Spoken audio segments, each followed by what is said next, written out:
Hello and welcome. I'm a hotel AI expert with extensive experience in modern hospitality, and it's a pleasure to welcome all students of Europe Hotel School to this online learning journey. Today, we're going to go beyond the daily checklists and dive into the skills that really separate a good front office manager from a truly great one. We're talking about the skills that turn you into a leader who develops incredible talent. So, here's our plan. Our focus is on something I like to call the leadership trinity. That's coaching, delegation, and empowerment. We're going to break down each of these pillars one by one. Then, we'll see how they all connect to create this amazing, high-performing cycle. And to finish, we'll pull it all together into a practical blueprint that you can start using in your career right away. All right, let's jump right in. The leadership trinity. You know, it's more than just a checklist of skills. These three things are deeply intertwined, and when you master them, it represents a huge shift in how you lead. You stop being a task controller and you become a people developer. And honestly, this is the most important takeaway. Your main job as a leader isn't just making sure all the boxes get ticked every day. It's about building a team that is confident, that is accountable, and that is incredibly capable. Because that team is the one that's going to deliver those exceptional guest experiences that make a hotel stand out. Okay, so that brings us to our very first pillar, coaching. The best way to think about coaching is as the key that unlocks the unique potential hiding inside every single member of your team. This isn't some generic, one-size-fits-all training program. It's all about personalized growth. Now, let's be really clear about what we mean by coaching in a fast-paced hotel environment. We're not talking about a formal training session that you schedule once a quarter. No. This is a continuous, everyday process. It happens in those small moments, through real-time support and feedback that helps your team get better shift by shift. So what does this actually look like? Well, imagine a receptionist just handled a really tricky guest complaint. A typical manager might just let them get back to work. But a coach pulls them aside for a quick 2-minute chat. They listen, really listen, to the receptionist's side of things. They give specific, practical advice on what went well and maybe one thing to try differently next time. That single interaction is what builds the confidence for them to handle it even better in the future, without any help. This quote right here gets to the absolute heart of it. It's all about psychological safety. You see, when your team feels supported instead of judged, they're not afraid to make a mistake. They start looking at tough situations as chances to learn, and that's how you build real competence and genuine confidence. All right, so once you've started building up those skills and that confidence through coaching, the next step just makes sense, and that's our second pillar, delegation. This is where you give your team the chance to actually put what they've learned into practice by taking on real responsibility.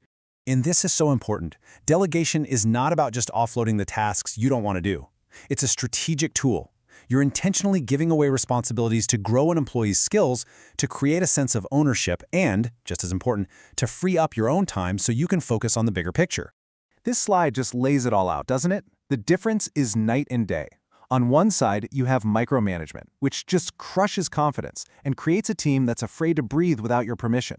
On the other, you have trust-based delegation. And look, I get it. Letting go can be scary for a manager. It can feel like you're losing control. But the truth is, the more you trust your team and delegate effectively, the more control you actually gain over what really matters, because they're handling the details perfectly. So if you're going to delegate well, you have to be crystal clear. Tell them the outcome you're looking for, not every single step to get there. Make sure they have what they need to succeed. And try to match the task to their skills, but maybe add just a little bit of a stretch to help them grow. And remember this golden rule. When you follow up, you're there to support, not to take the reins back. And that brings us to the final piece of the puzzle, the top of the pyramid, empowerment. This is the ultimate expression of trust in a team you've coached and a team you've delegated to. This is where you give them the authority to act on their own. So in the real world, empowerment means letting your front desk agent resolve a guest's issue right then and there. Maybe they can offer a complimentary breakfast or a room upgrade to fix a problem without having to hunt down a manager for approval. Think about it.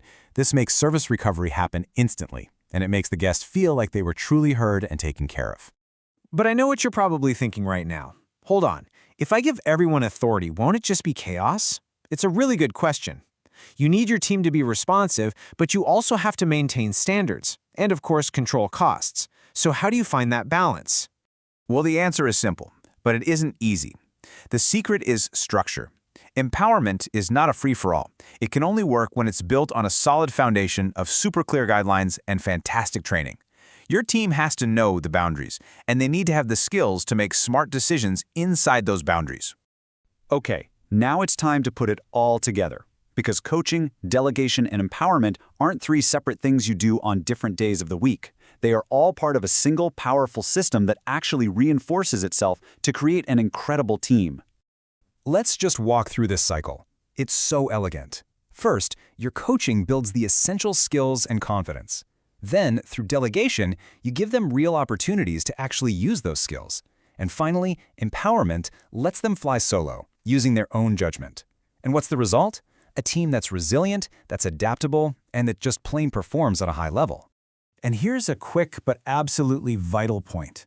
The fuel that makes this entire cycle run is emotional intelligence. You have to be an adaptive leader. You'll have some team members who need a lot of hands-on coaching and others who will absolutely soar if you just give them more freedom. Knowing how to read your people and tailor your approach, well, that's what makes the whole system come alive. So, as we wrap things up, I want you to think of these 3 pillars not as just some abstract theory, but as the actual blueprint for a successful and really fulfilling career in hotel leadership.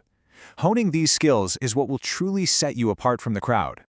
This quote just sums it up perfectly, doesn't it? Coaching develops your people, delegation gives them responsibility, and empowerment speeds up their decision-making. You put all 3 together, and what do you get? A front office team that isn't just getting the job done, but is capable, confident, and genuinely motivated to deliver excellence.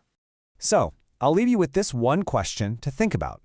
As you continue with your studies and move into your career, what is the very first practical step you will take to start empowering your own team? Give that some thought. Thank you so much for your attention today.